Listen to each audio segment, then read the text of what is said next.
Stargate doesn't feel like a normal sci-fi movie. It feels like someone found a door in the sand and realized too late it was still warm. One moment you're in a desert that makes sense. The next, you're standing in front of something ancient, impossible, and a little too real to be safe.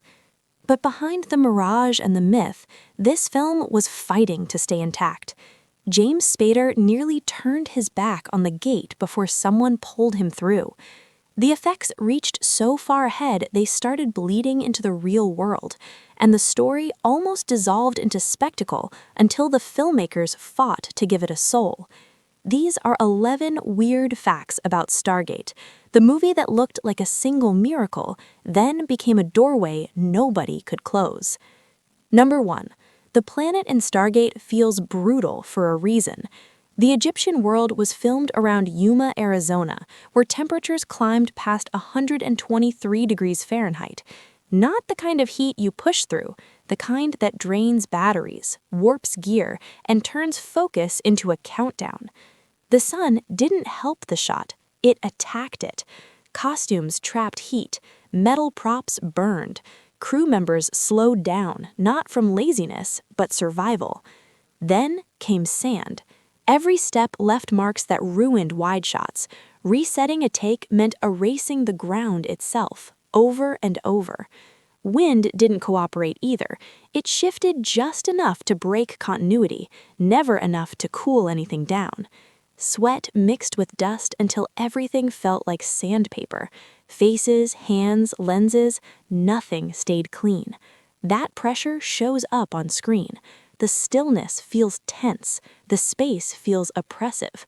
Stargate didn't fake a hostile world. It dropped its cast into one that didn't care if the scene worked. That's why it feels endured, not staged. Number 2. The tension on screen wasn't acting.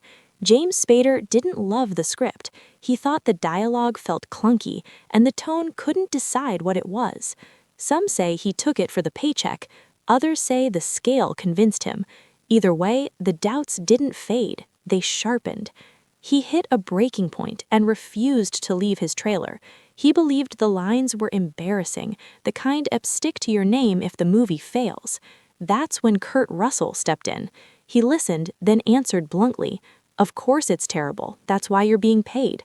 If it were brilliant, you'd do it for free." That reset everything. Stargate wasn't about perfect dialogue.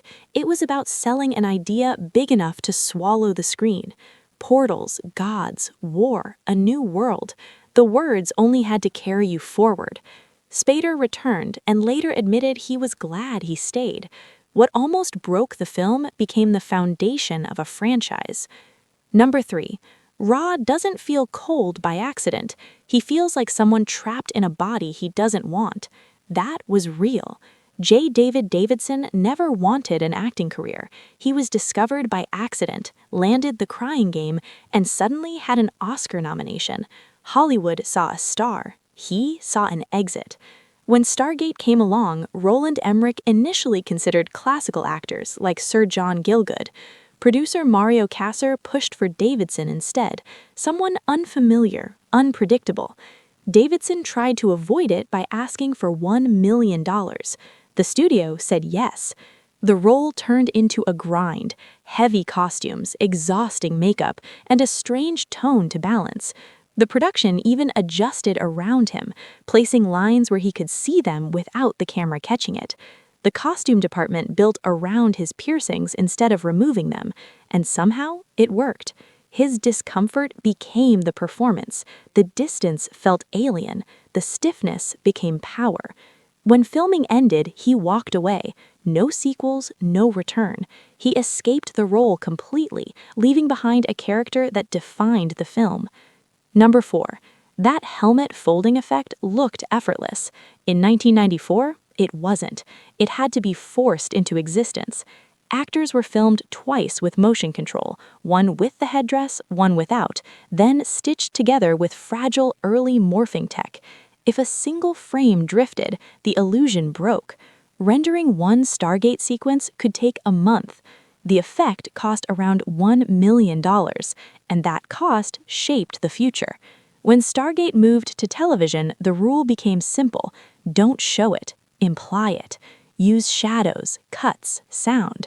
The most iconic effect became too expensive to repeat. It made the film feel advanced, but taught the franchise how to hide its own magic. Number 5. Stargate looks massive, but its best moments came from improvisation. The mast-edge creature was meant to be a real horse in a giant suit with animatronics. It failed. The suit was too heavy. The horse couldn't see. So the production scaled it down. A dog in a miniature costume dragged a small figure through sand, filmed carefully to look enormous. On screen, it's a creature hauling a man to death. Off-screen, it's a pet pulling a toy. The Stargate itself was just water, a tank stirred and rotated to look vertical. The activation splash was compressed air hitting real liquid. When Spader touches the event horizon, he's putting his head into water and selling it. That's the secret. It feels big not because it was expensive, but because the filmmakers knew how to bend physics. Number 6. The Stargate didn't look powerful at first. Early versions were darker, more stone-like. On camera, they died. The light disappeared, the symbols flattened, and it looked like a prop. So they changed it to reflective metal. Suddenly, it came alive. Light moved across it. Shadows gave it depth. It started to feel charged before any effects were added. That accidental solution turned into canon. In the story, the gate is made from a fictional energy-conducting material. The shine wasn't just visual, it became part of the mythology. A real-world fix turned into world-building. Number 7. Stargate didn't begin as fascination, it began as frustration. Roland Emmerich watched Chariots of the Gods and hated how it avoided its own ideas. It suggested aliens influenced humanity, then backed away. He wanted consequences. If something shaped human history, the world wouldn't look normal. Someone would still be in control. Someone would still be trapped. That's Stargate's core. It treats ancient aliens not as mystery, but as an ongoing occupation. Egypt wasn't chosen for mystery, but scale. The film didn't invent the imagery, it weaponized it, then asked what happens if the gods were real and never left. Number 8. Stargate wasn't handed to Emmerich. His first Hollywood job collapsed. He pivoted to Universal Soldier, proving he could handle a big production. That success gave him leverage. Still, studios hesitated. Sci-fi felt risky. Stargate didn't fit a clear category. One by one, studios passed. So he went to Europe. Studio Canal financed it with around $50 million. Hollywood rejected it. France backed it. A film about ancient gods was funded overseas so it could be shot in the American desert. It exists because Emmerich stopped asking for permission. Number 9. Kurt Russell almost wasn't in it. The first script he read felt empty. His character lacked depth. He passed immediately. Then the real version arrived. Suddenly, the character had weight, a man shaped by loss. Kurt committed, then stripped everything down. Fewer words, more restraint. His performance grounded the film. He didn't try to sell spectacle. He made it feel human. Number 10. The final battle was with the studio. They wanted more action, less talking, more explosions, less character. The filmmakers pushed back. Without emotional weight, the gate becomes a gimmick, so they protected the core.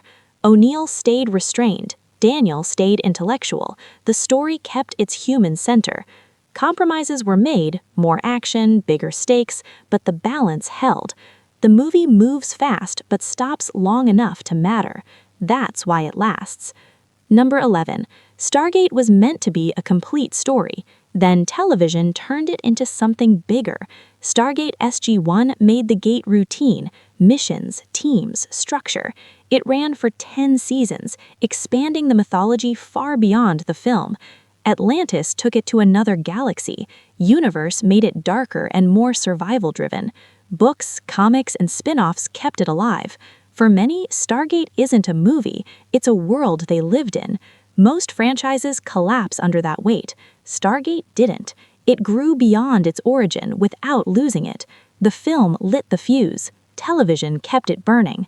That's the legacy of Stargate, not just the gate or the effects or the gods.